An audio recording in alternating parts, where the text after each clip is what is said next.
രണ്ടു മൂന്ന് കാര്യങ്ങളുണ്ട്. ആദ്യം തന്നെ അതിൽ ഹൈലൈറ്റ് ചെയ്യാൻ ആഗ്രഹിക്കുന്നത് ഒരുപക്ഷെ ശ്രീ ദിലീപിന്റെ വിഷയത്തെക്കാൾ ശ്രീ രാഹുൽ മാങ്കൂട്ടത്തിന്റെ വിഷയത്തെക്കാൾ എന്റെ 16 ദിവസത്തെ ജയിലിനേക്കാൾ വളരെ പ്രധാനപ്പെട്ട ഒരു വിഷയം നമ്മുടെ മാധ്യമങ്ങൾ ശ്രദ്ധിക്കാതെ പോവുകയും എന്നാൽ ലോകസഭയിലടക്കം വരികയും ചെയ്തു. പുരുഷാവകാശങ്ങളെ ഒരുപാട് കാലത്തേക്ക് തിരിച്ചടിക്കാനും ഒരുപാട് പ്രശ്നങ്ങൾ ഉണ്ടാക്കാനും സാധ്യതയുള്ള ഒരു കാര്യമാണ്. ആ കാര്യവും കൂടി ഹൈലൈറ്റ് ചെയ്തുകൊണ്ട് എന്റെ കാര്യത്തിലേക്ക് വരാമെന്നാണ് ഞാൻ ആഗ്രഹിക്കുന്നത്. ഞാനത് തുടങ്ങുന്നതിന് ഒരു ആമുഖമായി എന്നെ കുറിച്ച് ഒരു 2 മിനിറ്റ് ഇൻട്രൊഡക്ഷൻ പറയാം. ഇത് ശ്രീ മുകേഷ് നായർ, അദ്ദേഹം വളരെ പ്രമുഖനായ ഇൻഫ്ലുവൻസറും മറ്റുമാണ്. അദ്ദേഹം ഇതേപോലെ വ്യാജ കേസിൽ പെട്ടതാണ്. ഞാൻ എന്റെ ക്രെഡൻഷ്യൽ എന്താണ് എന്ന് ഞാൻ വിശ്വസിക്കുന്നതായി കണ്ടിട്ട് ഞാനൊന്ന് പറയാം. ഒന്ന്, കോടിക്കണക്കിന് മനുഷ്യരുടെ വിശ്വാസത്തെ ബാധിക്കുന്ന കാര്യങ്ങളിലൊന്നാണ് മകരജ്യോതിയും മകരവിളക്കും. ഏകദേശം 70 വർഷങ്ങളായി നമ്മുടെ കേരള സംസ്ഥാന സർക്കാർ മനഃപൂർവ്വം അതിനെക്കുറിച്ചൊരു നിലപാടെടുക്കാതിരിക്കുകയും ഇപ്പോഴും നിലപാടെടുക്കാതിരിക്കുന്നതും കാര്യമാണ്. നിങ്ങൾ പത്രക്കാർക്ക് പ്രത്യേകിച്ച് അറിയാമായിരിക്കും. പക്ഷേ ഞാൻ അയ്യപ്പ വിശ്വാസിയാണ്. എനിക്ക് യാതൊരു മടിയും കൂടാതെ തന്നെ മകരജ്യോതിയും മകരവിളക്കും രണ്ടാണെന്നും, മകരജ്യോതി എന്ന് പറഞ്ഞാൽ ആകാശത്തെ നക്ഷത്രവും മകരവിളക്കെന്ന് പറഞ്ഞാൽ ആദിവാസികൾ പ്രത്യേകിച്ച് മലയരയർ പൊന്നമ്പലമേട്ടിൽ നടത്തുന്ന ദീപാരാധനയാണെന്നും ഇതേ പ്രസ് ക്ലബിൽ ഞാൻ ഇന്ന് പഴയ വീഡിയോ നോക്കുകയാണ്. ഇതേ പ്രസ് ക്ലബിൽ ഇവിടെ ഇരുന്ന് പറയാൻ ഒരു മടിയും കാണിക്കാത്ത ഒരു വ്യക്തിയാണ് ഞാൻ. കാര്യം നമ്മുടെ സെന്റിമെന്റ്സ് അല്ല, സത്യമാണ് പ്രധാനം. ആ സത്യത്തിന് യാതൊരു പ്രശ്നവുമില്ല. ഞാൻ ആ സത്യത്തിൽ ശക്തമായി വിശ്വസിക്കുന്ന വ്യക്തിയാണ്. അതുകൊണ്ടാണ് ഞാൻ അയ്യപ്പ വിശ്വാസിയാണ്. ആ മകരജ്യോതിയും മകരവിളക്കും രണ്ടാണ്. ഈ സത്യത്തിന്റെ കൗതുകം ഇപ്പോഴും നമ്മുടെ ഗവൺമെന്റ് ഇത് അംഗീകരിച്ചിട്ടില്ല. ഇപ്പോഴും മലയരയന്മാർക്ക് അവകാശം തിരിച്ചു കൊടുത്തിട്ടില്ല. ഹൈക്കോടതിയിൽ എന്റെ കേസ് കിടക്കുക, മലയരയന്മാർക്ക് ഇതിന്റെ റൈറ്റ് തിരിച്ചു കൊടുക്കണമെന്ന് പറയുന്ന കേസ് കിടക്കുക. പക്ഷെ ഇപ്പോഴും നമ്മുടെ സർക്കാർ ഈ മകരജ്യോതിയും മകരവിളക്കും അടക്കമുള്ള വിഷയങ്ങളിലെ വ്യത്യാസവും മറ്റും ശ്രദ്ധിക്കുന്നില്ല. അപ്പൊ അതിന്റെ കാര്യം ഈ സത്യം പറയാനുള്ള മടിയാണ്.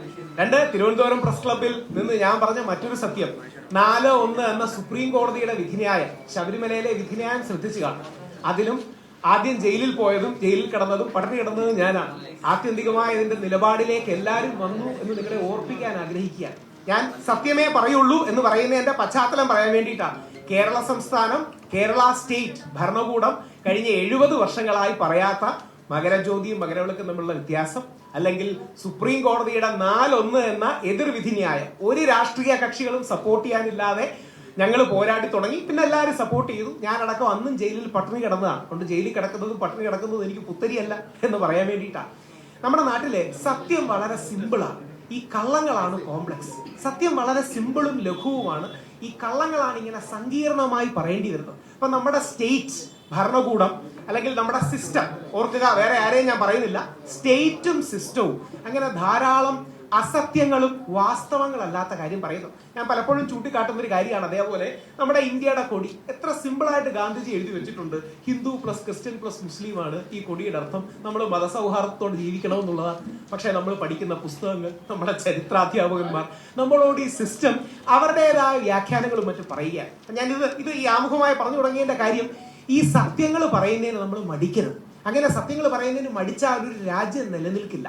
അതുകൊണ്ടാണ് മകരവിളക്ക് മകരജ്യോതി പോലൊരു സെൻസിറ്റീവായ കാര്യം സുപ്രീം കോടതിയുടെ 4-1 വിധിന്യായം, ഓർക്കുക, ഇന്ത്യയുടെ പരമോന്നത നീതിപീഠമായ സുപ്രീം കോടതിയുടെ 4-1 വിധിന്യായം ഇന്ന് തെറ്റാണെന്ന് എല്ലാവർക്കും അംഗീകാരം ഉണ്ടല്ലോ അല്ലെ?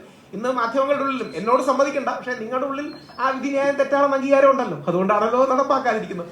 അല്ലെങ്കിൽ ഇന്ത്യയുടെ കൊടി, ഇതെല്ലാം പറയുന്നതിന് യാതൊരു മടിയും കാണിക്കാത്ത വ്യക്തിയാണ് ഞാൻ എന്ന് സൂചിപ്പിച്ചുകൊണ്ട് 2-3 കാര്യങ്ങൾ. ഇതിൽ എന്റെ കാര്യവും ഞാൻ എഴുതിയിട്ടുണ്ട്. പക്ഷെ എന്റെ കാര്യം സെക്കൻഡറി ആയിട്ടാണ് എഴുതിയിരിക്കുന്നത്. അതിലെ ഒരു വരി ഡിലീറ്റ് ചെയ്യാൻ പോയതുകൊണ്ടാണ് 15 മിനിറ്റ് ഡിലേ ആയത്.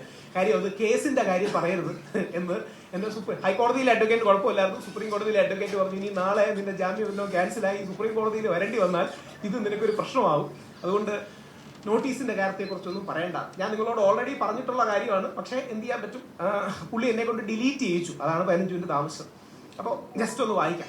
വളരെ സീരിയസ് ആയി നിങ്ങൾ എടുക്കേണ്ട ഒരു കാര്യമാണ്. അതായത് ആയിരക്കണക്കിന്, പ്രത്യേകിച്ച് കല്യാണം കഴിച്ചവരാണ് ഇവിടെ ഇരിക്കുന്നെങ്കിൽ, ഭർത്താക്കന്മാരാണ് ഇവിടെ ഇരിക്കുന്നെങ്കിൽ ദയവായി ശ്രദ്ധിക്കണം. ഓവർ നൈറ്റ് നമ്മൾ ക്രിമിനൽ ആകുന്ന ഒരു അവസ്ഥയാണ്. ശ്രീ ശശി തരൂറിന് ഞാനൊക്കെ ഏറെ ആദരിക്കുന്ന വിശ്വപൗരൻ ഒരു criminalisation of marital rape bill അവതരിപ്പിച്ചിട്ടുണ്ട്. നമ്മുടെ പുരുഷ കമ്മീഷൻ ഏറ്റവും സീരിയസ് ആയി എതിർക്കാൻ പോകുന്ന വിഷയങ്ങളിലും ഇതാ.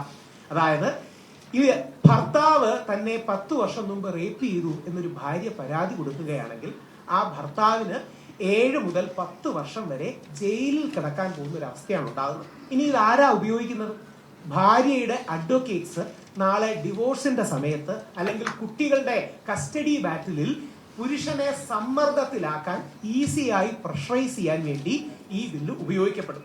ഇതിൽ സെക്ഷൻ 5, 6, 8 ശ്രീ ശശി തരൂർ ഉൾപ്പെടുത്തിയിട്ടുണ്ട് എന്നുള്ളത് സത്യമാണ്, കുറച്ച് ചെക്സ് ആൻഡ് ബാലൻസസിന് വേണ്ടി. പക്ഷേ ഇന്ന് 498A ദുരുപയോഗം ചെയ്യുന്നത് ഇരട്ടി വെളുക്കുമ്പോൾ, അതായത് ഇത് നാളെ ശശി തരൂരിനെ പോലെ വളരെ പ്രഭാവശാലിയായ ഒരു വ്യക്തി അവതരിപ്പിച്ച് കൂടുതൽ സ്വീകാരം നേടി ബില്ലായാൽ ഇരട്ടി വെളുക്കുന്നതോടുകൂടി ഭർത്താക്കന്മാരെ 7 മുതൽ 10 വർഷം ജയിലിൽ വ്യാജ പരാതികളിൽ ഇടാനുള്ള സാധ്യത തെളിയുകയാണ്. നാളെ ഇന്ന് പലപ്പോഴും വിവാഹ വാഗ്ദാനം നൽകി പീഡിപ്പിച്ചു എന്ന് പറയുന്നതിന്റെ ഏറ്റവും വലിയ ഡിഫൻസ് നിങ്ങൾക്കെല്ലാം അറിയുന്നത് പോലെ കാലതാമസം ഉണ്ടായി തുടങ്ങിയ കുറെ കാര്യങ്ങളാണ്. കാലതാമസം ഉണ്ടായി, അതിനുശേഷവും നല്ല ബന്ധത്തിലുണ്ടായിരുന്നു, അതിനുശേഷവും ഞങ്ങൾ വാട്സപ്പിൽ ചിരിച്ചു സംസാരിച്ചു എന്നൊക്കെ പറഞ്ഞുകൊണ്ടാണ് കോടതി വെറുതെ വിടുന്നത്.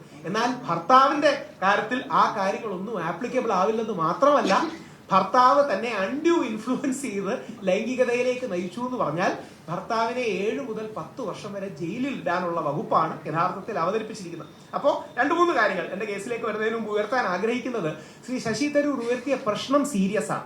കാര്യം 83% 18-നും 49-നും ഇടയ്ക്കുള്ള സ്ത്രീകളിൽ സെക്ഷുവൽ വയലൻസ് ഭർത്താക്കന്മാരിൽ നിന്ന് സംഭവിച്ചിട്ടുണ്ടെന്നാണ് നാഷണൽ ഫാമിലി ഹെൽത്ത് സർവേ പറയുന്നത്. അതൊരു സീരിയസ് ആയ പ്രശ്നമാണ്. അതാണ് ഈ കെട്ടിയോളാണ് എന്റെ മാലാഹ തുടങ്ങിയ സിനിമകളിൽ, ആസിഫ് അലിയുടെ സിനിമകളിലും കാര്യങ്ങളിലും ഒക്കെ സൂചിപ്പിക്കുന്നത്. പക്ഷെ അതിന്റെ പ്രതിവിധി ക്രിമിനലൈസേഷൻ അല്ല, പകരം അതിന്റെ പ്രതിവിധി ക്രിസ്തീയ സഭകളൊക്കെ ചെയ്യുന്നത് പോലെ മാരിറ്റൽ എഡ്യൂക്കേഷനാണ്. ആ മാരിറ്റൽ എഡ്യൂക്കേഷൻ കൊടുക്കുന്നതിന് പകരം ക്രിമിനലൈസ് ചെയ്യുമ്പോഴാണ് പ്രശ്നം.